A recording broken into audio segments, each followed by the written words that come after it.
La trêve de Noël de 1914 est un événement emblématique de la Première Guerre mondiale qui incarne un moment unique de fraternité et d'humanité au milieu d'un conflit dévastateur.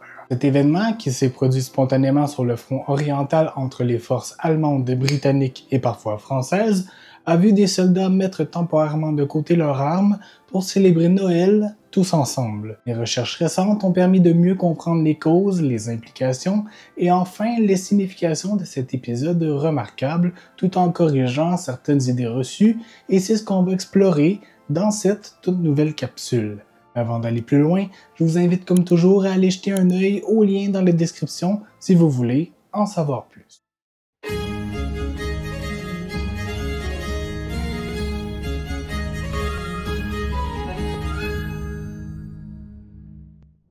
Lorsque la Première Guerre mondiale éclate en août 1914, elle est largement perçue comme un conflit rapide et qui se terminera avant la fin de l'année.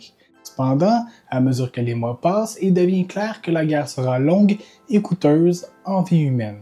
Le front occidental en particulier se stabilise rapidement dans une guerre de tranchées avec des lignes de défense s'étendant sur des centaines de kilomètres à travers la Belgique et la France. Les conditions de vie dans les tranchées sont horribles. Boue, froid, rats, manque de nourriture et une constante menace de la mort. Le moral des troupes est au plus bas et l'hiver de 1914 s'annonce particulièrement difficile. La trêve de Noël de 1914 n'est pas le résultat d'une initiative officielle mais plutôt d'une série d'événements spontanés et qui se produit à divers endroits le long du front. Le 24 décembre, dans la région d'Ypres en Belgique, les soldats allemands commencent à décorer leurs tranchées avec des bougies et des sapins de Noël et étonnent des chants traditionnels comme style Nacht, douce nuit. De l'autre côté du No Man's Land, les troupes britanniques répondent avec leurs propres cantiques. Ce qui commence par un simple échange de chants se transforme rapidement en un dialogue entre les soldats des deux camps qui s'aventurent dans le No Man's Land pour se rencontrer. Le jour de Noël, la trêve s'étend à plusieurs autres secteurs du front. Les soldats échangent des cadeaux tels que des cigarettes, des conserves et des souvenirs. Dans d'autres endroits, ils organisent des enterrements communs pour leurs camarades tombés au combat, rendant hommage à ceux qui sont morts dans des cérémonies touchantes et des prières sont dites en plusieurs langues. Enfin, des matchs de football sont également rapportés, bien que dans leur réalité, ils aient été embellis au fil du temps. Les recherches récentes, notamment celles menées par l'historien Terry Bloom Crocker, remettent en question l'idée romantique que la trêve de Noël fut un événement généralisé et unanimement accepté. Crocker montre que la trêve est en réalité beaucoup plus limitée géographiquement et que, dans de nombreux secteurs du front, les combats ont continué comme d'habitude. De plus, la trêve n'a pas été accueillie avec le même enthousiasme par tous les soldats. Si certains ont participé avec joie, d'autres sont restés méfiants, craignant des pièges ou simplement refusant de fraterniser avec l'ennemi. Les raisons derrière cette trêve varient également. Pour certains soldats, la trêve est une occasion de retrouver un peu de normalité et de réconfort en cette période de l'année. Pour d'autres, elle représentait une forme de rébellion contre l'autorité militaire, une manière d'exprimer leur lassitude face à la guerre.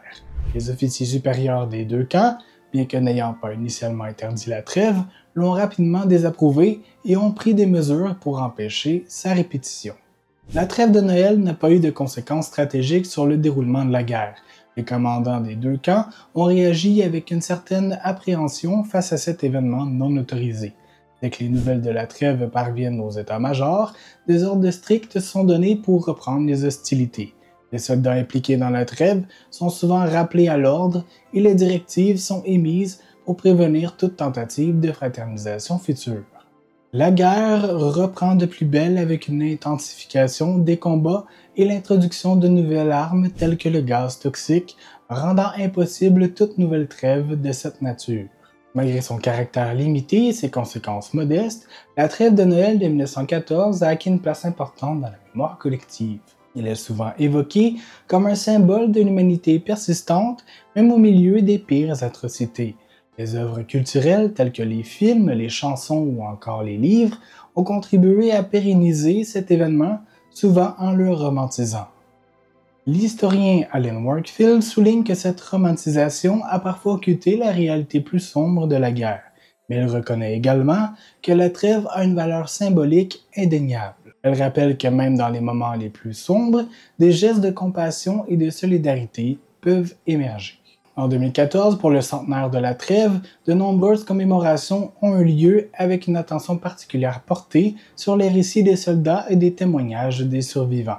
Des matchs de football commémoratifs ont été organisés et des expositions ont mis en lumière les lettres et les journaux des soldats, offrant un aperçu poignant de leur expérience.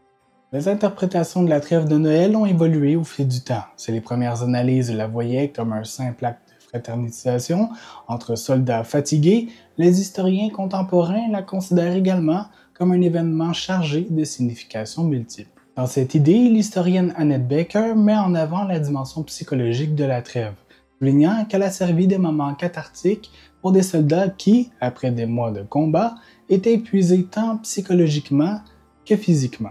De son côté, l'historien Michel Hughes, dans son ouvrage sur la trêve, met en avant le contraste entre la violence de la guerre et la douceur de ce moment de paix temporaire. Il souligne également que la trêve a révélé une forme de solidarité transitionnelle parmi les soldats, une solidarité qui transcende les frontières nationales et militaires, même si elle était de courte durée.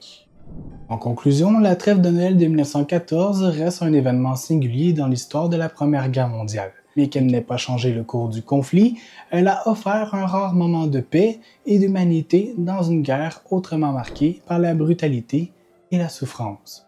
Les recherches récentes ont permis d'affiner notre compréhension de la trêve en soulignant ses limites géographiques et son caractère complexe. Cependant, elle demeure un puissant symbole de ce que l'esprit humain peut accomplir, même dans les circonstances les plus difficiles. La trêve de Noël rappelle que, malgré la guerre, la paix est toujours possible, ne serait-ce que pour un court instant. Voilà, c'est tout pour cet épisode, j'espère que celui-ci vous aura plu. Si c'est le cas, je vous invite à mettre un pouce, à laisser un commentaire en dessous, à activer la cloche et bien sûr à vous abonner.